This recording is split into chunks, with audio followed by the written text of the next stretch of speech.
네, 대박 90분 화요일 순서 문을 열었습니다. 먼저 오늘 이 시간 함께해 주실 두 분 만나봐야죠. MTN 상상클럽의 김용준 전문가, 그랜드슬램 인베스트먼트의 최승현 대표 두 분 나오셨습니다. 안녕하세요. 네, 안녕하세요. 안녕하세요. 네, 두 분과 시장 이슈 살펴보기 전에 종목 상담 신청 방법부터 알려드리고 가야죠. 02786-1022-1023 두 대 전화 지금부터 열려 있습니다. 그리고 MTN 채팅방 통해서도 신청하실 수가 있고요. 무료 문자도 준비가 되어 있습니다. 013-3366-8288번으로 매수가 그리고 비중까지 남겨주시면 되겠습니다. 지금부터 연락 주시고요. 저희는 오늘의 대담한 토크부터 확인해 보겠습니다.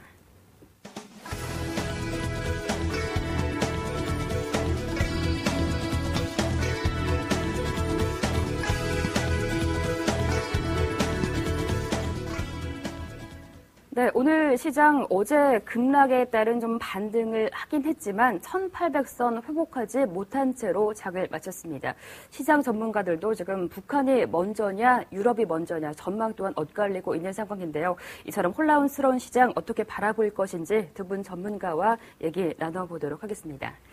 먼저 최승현 대표께 질문 드릴게요. 유럽 재정 위기에도 지정학적인 리스크라는 악재까지 더해지면서 코리아 디스카운트 얘기 다시 한번 나오고 있습니다. 오늘 좀 반등을 하긴 했는데 추가 하락 가능성 열어둬야 될까요? 일단 뭐 결론부터 말씀드리면 추가적으로 하락할 부분은 크지 않다 이렇게 말씀을 드리겠습니다. 지금 미국 증시가 지난번 저점이 11,250포인트거든요. 그리고 우리 저점이 1,750이었는데요. 우리 시장은 이미 1,750선까지 한번 내려왔고요. 미국 시장은 여전히 11,700이나 800 사이에 있는 상태입니다. 그러니까 우리 시장이 한 4, 5% 먼저 하락해 있는 상태죠. 이것은 김정일 국방위원장 사망 이전에도 이미 우리 시장은 1,790선까지 내려와 있었고요. 어떤 김정일 사망 이후에 단기 변동성, 하루의 변동폭이 나타나면서 1,750을 찍었던 부분이거든요. 그래서 일단은 미국 시장이 11,500선을 이탈하지 않는 이상은 우리 시장 1,750선을 이탈할 가능성 없다 이렇게 보고 있고요. 미국이 만약에 11,250선을 이탈한다면 우리 시장이 1,750선을 이탈할 가능성이 있지만 지금 미국의 경기 상황 하에서는 미국 시장이 11,200까지 내려갈 가능성은 거의 없다 이렇게 말씀드리겠습니다. 그래서 국내 증시도 김정일 사망 때 변동성 확대가 됐었던 1,750선을 저점으로 해서 보통 한 1,800선 내외에서 움직일 가능성이 높다 이렇게 보여지고 있고요. 내일 증시도 그러한 관점에선 추가적인 상승이 가능하다 이렇게 보고 있는데요. 유럽 같은 경우 사실은 지금 좋지 않은 얘기만 계속적으로 나오고 있죠. ECB가 추가적으로 뭐 국채를 머지않은 쪽으로 사지 않겠다. 뭐 그건 말이 안 된다라고 하고 있고요. 독일 같은 경우에도 기금 출연하는 데 상당히 반대를 하고 있는 상황이고요. 그리고 IMF 쪽에서도 유럽 국가 그리고 IMF가 같이 모아서 2천억 유로를 기금 출연하려던 것을 1,500억 유로로 줄여놓은 상황이죠. 네. 그렇기 때문에 사실 좋은 기사는 없어요. 그런데 오히려 독일이라든지 프랑스 반등 나오고 있단 말이에요. 이건 뭘 의미하냐면 신용평가사들이 요구하는 해결 방안과 ECB 쪽에서 독일이나 프랑스가 움직이고 있는 해결 방안이 다소 차이는 있지만 결국엔 해결을 위한 논의를 하고 있거나 해결을 위한 어떤 해법을 모색하는 것은 동일하다는 것이죠. 그래서 너무 비관적으로는 볼 필요가 없기 때문에 저점은 유지가 되는 것이고 그럼 고점은 왜 못 뚫고 가냐?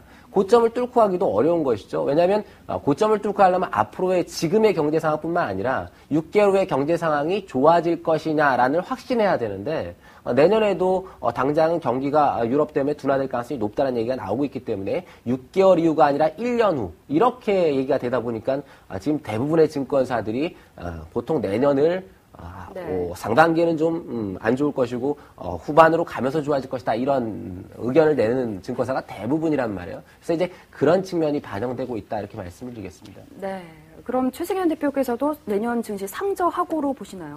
일단 뭐 상반기 내내 안 좋을 걸로 판단하고 있지는 않고요. 적어도 1월 달에 정상회담이 한번 열린다고 지금 얘기를 했죠. EU 정상회담이. 원래 3월 달에 열리기로 돼 있었던 부분인데요. 워낙 시장이 좋지 않은 방향으로 흘러갈 가능성이 있다라고 하는 시각들이 대두되다 보니까 결국엔 1월 말에 한 번 더 열겠다 이렇게 된 거거든요. 네. 그러니까 아무래도 뭐 1월 초중순까지는 주식시장이 별로 좋지 않을 거라고 판단하고 있고요. 1월 중순에서 말로 가면 기대감 때문에 또 한번 움직였다가 그래서 1월 말도 사실은 과도기적인 논의 자체란 말이에요. 그러니까 1월 달에도 해결될 건 없죠. 그렇기 때문에 전체적인 추세 향방은 3월 초 전까지는 추세가 전환돼서 올라갈 가능성은 없다 보고 있고요. 만약에 잘 논의가 이루어지고 해법이 잘 모색된다면 3월 이후에는 좀 돌아설 가능성이 있다 이렇게 보고 있습니다. 네, 뭐 내년 1월 초 중순까지는 특별한 해결책이 나오지 않을 것이기 때문에 이 같은 시장 흐름이 조금 더 이어질 것이다 이렇게 전망을 하고 계시네요. 김용준 전문가께서는 시장 어떻게 보시는지 궁금한데 이번 대북 리스크 좀 단기적인 악재로 그칠 것인지 또 외국인 수급도 연계를 해서 봐야 될 것 같습니다. 자금 이탈 이어지고 있는데 계속 좀 이런 상황이 이어질까요? 일단 이제 뭐 대북 리스크 관련해 가지고는 지금 이제 우리가 전통적으로 봤던 것들, 그러니까 예전에 이제 그 김일성 사망 때도 보면은 이제 그날 단기적으로 모든 걸 흡수했고, 그러니까 바로 이제 돌아가는 패턴들을 보였기 때문에 이제 그 과거의 학습 효과입니다. 그러니까 예전에는 안 그랬기 때문에 뭐 크게 문제될 건 없다라고 지금 보는데, 일단 뭐 우리가 우려하는 거는 그런 부분들이죠. 그러니까 전쟁이 일어날 거냐, 뭐 이건 아니라고 보는 거죠. 그리고 북한의 경제가 완전히 붕괴될 거냐. 이것도 아니라고 봅니다. 그렇다고 국내 증시가 어떤 신용 등급에 영향을 받는다. 이런 부분들은 아니라고 보는 거죠. 근데 지금 이제 제일 문제가 되는 부분이 일단 현재 우리가 일단 나타났던 부분들에서 폭풍에 대한 부분들을 좀 우려를 하는 겁니다. 그러니까 무슨 얘기냐면 그 김정은 쪽에서 이제 정권 장악이 완전히 안 된 상태에서 과연 김정은 체제로 갈 거냐 아니면 군부 체제로 갈 거냐 어떤 체제로 갈 거냐의 그 과정들을 가는 과정에서 분명히 어떤 식의 충돌들이 있을 가능성이 좀 상당히 크다는 얘기죠. 그러면 만약에 이런 사태가 벌어진다면, 그러니까 지금 당장 그냥 넘어가는 것처럼 보이다가 어느 순간인가, 그러니까 사실 그 중동 쪽에서도 장기 독재가 장기화되다 보니까 그것이 끝나는 과정에서 그 내전이 있었고, 그리고 이제 충돌들이 있었는데, 만약에 이런 식으로 연결이 된다면 이 문제는 우리가 생각하는 것보다는 좀 상당히 심각한 상황으로 좀 갈 가능성이 좀 있다라는 얘기죠. 일단 뭐 외국인의 자금과 맞물려서 이제 국내 시장을 바라본다면 이제 대북 리스크 관련해 갖고의 문제는 아니라고 봅니다. 그러니까 대북 리스크 관련해서의 어떤 단기적인 어떤 그 외국인들의 자금 움직임이 들어왔다 나갔다라고 본다기보다는 결국 이 부분은 유럽 쪽하고 맞물려서 봐야 되겠죠. 그러니까 계속적으로 말씀드렸던 것이 국내 자금의 대부분은 유럽계 자금이기 때문에 유럽계 자금들이 지금 현재 추가적으로 자금을 투입할 수 없는 상황이고요. 그러다 보니까 결국 이들은 시간이 지나면 지날수록 계속적으로 자금을 좀 빼나가야 될 거고, 그리고 아마 이제 최대의 분수령이 될 게 이제 2월에서 4월이 되겠죠. 왜 그러냐면 이제 이탈리아 채권 만기가 집중되어 있는 게 2월에서 4월인데, 어쨌든 간에 이제 계속적으로 이제 신용등급사들이 이제 신용등급을 이제 건드리고 있습니다. 건드리고 있는데, 아직까지 안 건드렸던 것이 이제 프랑스의 신용등급이겠죠. 근데 프랑스의 신용등급을 지금 뭐 크리스마스 이전까지, 뭐 요번에 재무장관 회의를 보고 크리스마스 이전까지 건드린다는 얘기도 있고요. 근데 이제 그렇게 보기는 좀 어려울 것 같고, 아마도 1월 달에는 건드릴 것 같습니다. 1월 달에 건드려야 되는데, 만약에 현재의 상황에서 그대로 넘어가서 1월 달에 아무 대책 없이 그냥 끝났다. 그럼 지금 현재 EF, SF의 기능이 상실된 상태에서 추가적으로 현재 자금을 써줄 수 있는 유일한 데가 지금 IMF죠. 근데 IMF가 담보 없이 어떤 이탈리아하고의 어떤 협의 없이 자금 지원은 어려울 거라고 일단 보고요. 뭐 이런 과정들을 놓고 본다면 1월에 이게 해결이 안 된다. 그러면 뭐 좀 상당히 심각한 사태로 좀 갈 가능성이 있겠죠. 그래서 일단은 지금 이제 외국인들의 자금 이탈 가능성은 어떤 대북 관련 리스크라고 보기보다는 어떤 구조적인 유로존의 문제들 때문에 지속적으로 이루어질 수밖에 없는 거고, 그리고 우리가 이제 대북 문제를 바라보는 가장 중요한 포인트는 결국은 김정은 정권에서 어떤 형태로든지 정권을 잡는 기간까지, 뭐 시간이 뭐 당장 정권을 장악하기는 어렵겠죠. 뭐 중국의 도움을 받는다든지 어떤 형태로 해서 정권을 장악하겠지만 그 과정까지 가는 과정에서의 충돌들이 국내 증시의 어떤 심리적인 부분에 상당히 부담 요소로 작용할 가능성이 좀 크다고 봅니다. 그래서 단기 악재는 아니라고 보지만 계속적으로 깔고 있는 악재라고 좀 판단이 됩니다. 네, 북한발 리스크는 뭐 단기적인 악재라기보다는 좀 안고 가야 될 악재라고 지금 분석을 해주셨는데요. 그리고 외국인의 스탠스 변화는 시간이 좀 걸릴 것으로 그렇게 좀 무게가 실리고 있습니다. 오늘 업종을 보자면 현대차 3인방의 상승세가 좀 두드러졌습니다. 사실 좀 그동안 주춤했었는데 최승현 대표님, 현대차 3인방 자동차주 추가적인 상승 흐름 기대해봐도 괜찮을까요?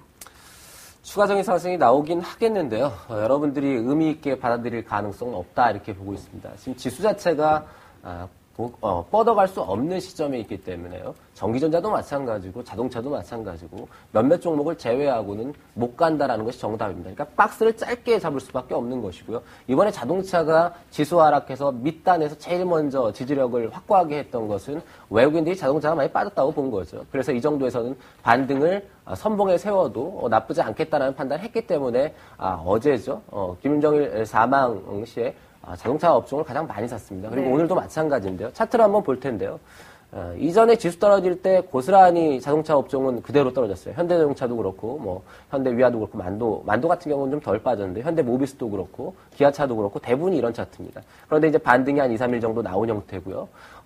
우리가 삼성전자하고는 조금 다른 측면이 있는데요. 삼성전자 같은 경우에는 지수 내릴 때 거의 안 내렸단 말이에요. 거의 고점에서 움직이고 있는 상황이고, 현대차는 이미 내려와 있는 꺾인 상태에서 여기 또 내려 있는 상태니까 많은 차이가 있죠. 그래서 자동차 같은 경우에는 지수가 내려온 상태에서 지수가 반등 나오는 흐름에 따라서 좀 나오는 형태고, 현대차를 기준으로 봤을 때 추가적인 상승이 나온다면 지금 뭐 20만 8,500원 정도 수준인데요. 22만 원 또는 22만 원 초반 정도까지는 올라올 수 있다 이렇게 보고 있습니다. 그러니까 앞으로 한 5, 6% 정도 지수로 치자면 1850에서 1870 정도 사이 올라오는 정도 수준에서 미리 다른 종목이 앞서서 먼저 올라올 가능성이 높다 이렇게 보고 있고요. 사실 이 정도 수준이면 큰 돈을 움직이시는 분들이 아니면 요 근래는 계속 똑같은 형태라고 제가 말씀드렸죠. 코스닥에 있는 스마트폰 관련주가 제일 좋은 형태고요. 아니면 단기적인 세력, 매매를 하겠다면 결국엔 급등주하는 수밖에 없는 장세예요. 그래서 지금은 현대차를 거래한다 하더라도 또는 현대차뿐만 아니라 자동차 업종을 거래한다 하더라도 10% 남짓을 보고서 거래할 수밖에 없다. 저점에서 고점까지 10% 정도. 그 이상 욕심내면 또 저점을 볼 수밖에 없다. 이렇게 말씀드리겠습니다. 네, 자동차주 뭐 추가 상승은 가능하겠지만 아주 큰 상승이라기보다는 한 5에서 6%대 정도, 한 10% 미만의 추가 상승은 가능하다 이런 말씀을 주셨습니다. 오늘 반면에 IT 종목들은 상당히 주춤했습니다. 특히 장 후반으로 갈수록 상승폭을 좀 반납하면서 보합 수준에서 마감이 됐거든요. 외국인도 오늘 가장 많이 판 업종이 바로 전기전자 업종이었습니다. 김용주 전문가님, IT주와 IT 부품주 좋다는 얘기는 계속해서 나오고 있었는데 오늘은 좀 그렇지 못했어요. 흐름 어떻게 보세요? 일단 사실 이번 사이클, 그러니까 앞부분에서 이제 그 종합주가 지수가 1670 정도부터 1950까지 올라갈 때 이제 삼성전자가 이끌었다고 보시면 되고요. 네. 그리고 그 다음 사이클을 이끌었던 종목들이 뭐냐면 이제 IT 쪽에서 그 소외받았던 종목군들. 그러니까 이제 LG전자나 LG그룹주도 관련한 것들, 그리고 뭐 삼성의 기타 종목들이 이제 이끌었다고 지금 볼 수가 있는데요. IT 쪽에 대한 부분에서 이제 좀 받아봐야 될 것이 분명히 이제 4, 4분기 실적은 상당히 안 좋습니다. 네. 뭐 패널 관련 종목들도 그렇고요. 그리고 이제 반도체 관련 종목들도 그렇고 대부분 좀 안 좋습니다. 근데 반도체 관련 종목이 안 좋았던 이유들은 1, 4분기에 좋아지는 이유로 바로 연결되는 거죠. 그러니까 무슨 얘기냐면 태국 관련한 부분들 때문에 HDD 관련한 재고 물량의 문제 때문에 PC 출하량이 좀 제한됐고요. 그러다 보니까 당연히 완성업체들 쪽에서 재고 물량을 가져가지 않으려고 하다 보니까 재고를 앉지 않았던 부분들이 네. 결국 생산량의 문제, 출하량의 문제로 연결됐던 부분들이 있었죠. 그렇다면 결국 이제 그 태국 쪽이 이제 회복이 되다 보면은 결국 그 부분은 어느 정도 해결이 될 거라고 봅니다. 근데 지금 IT 쪽은 이제 단순하게 이렇게 볼 것이 아니라 조금 이제 그 개념들이 좀 바뀌어가고 있다라고 좀 볼 수가 있는 거죠. 그러니까 무슨 얘기냐면 과거에 전통적으로 볼 때는 HDD가 좋지만 그거보다 한 단계 레벨업되는 그런 사양들의 뭐 SDD 쪽의 얘기들이 나오고 있고요. 그리고 우리가 전통적으로 알고 있는 그 CPU 개념이 아닌 이제는 핸드폰의 운영 체제를 핸드폰의 처리를 중앙 처리를 하는 AP라는 개념이 지금 도입되고 있고요. 그리고 이제 방금 말씀드린 것처럼 메모리보다는 플래시 쪽이나 비메모리 쪽이 되고 네. 그러다 보니까 이런 쪽의 종목으로 좀 돌아가다 보니까 그쪽에서 그 소외되는 업종은 뭐 장기적으로 그렇게 크게 부각되기는 어려운데 근데 일단 지금 대형 IT 쪽에서는 그러한 부분들에서 조금 이제 그 구조 조정이 좀 필요한 부분들이 좀 있기 때문에 최근에 좀 주춤하는 모습들 그리고 최근에 상승폭 대비로 좀 조정을 받는 폭들. 근데 이제 IT 부품주 쪽에서는 지금 볼 때 뭐 오늘 같은 경우에는 뭐 스마트 관련 종목들이 좀 움직이고 있고요. 그리고 이제 비메모리 쪽에서는 그동안 좀 조정을 받고 있지만 뭐 최근에 좀 다시 움직이려고 하는 패턴들 뭐 이런 측면을 본다면 결국 IT 쪽의 그 중장기적인 상승 트렌드는 뭐 크게 훼손되지 않았다라고 일단 보고요. 오늘은 좀 쉬어가는 패턴에서의 어떤 흐름이라고 좀 판단이 됩니다.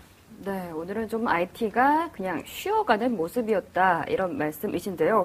오늘 또 기관이 가장 또 많이 매수한 종목 리스트 보면은 삼성전자, 삼성전기, LG전자 이런 IT 대형 IT 주들이 좀 포진해 있습니다. 그럼 기관이 지금 매수를 하는 것도 내년 1분기 업황 회복에 대한 기대감 때문에 지금 기관이 들어오는 거라고 보시나요? 두 가지죠. 그러니까 말씀하신 것처럼 내년에 대한 기대치도 분명히 있었지만 이제 펀드에 대한 투입 비율에도 문제가 있었습니다. 그러니까 6월 이전까지는 그 IT에 대한 비중들이 절대적으로 그러니까 거의 20%에 육박했던 펀드 편입 비중들이 지금 이제 16%대 뭐 15%대, 14%대 이렇게 떨어지다 보니까 그리고 그 부족했던 부분, 그 빠져나왔던 부분들이 결국 자동차나 화학 쪽으로 갔던 부분들에서 이제는 그 기관들이 펀드의 수익률을 맞추기 위해서 결국 다시 그 자동차나 화학 비중을 좀 줄이면서 IT 비중을 다시 좀 늘려가는 네. 이런 쪽에서 펀드의 어떤 종목 교체 내지는 내년에 어떤 실적 기대치가 맞물렸다라고 볼 수가 있습니다. 네, 기관들이 IT주 오늘도 좀 가장 많이 매수하는 모습을 보였는데 펀드 수익률 또 그리고 실적 개선 기대감 때문에 기관이 들어오고 있다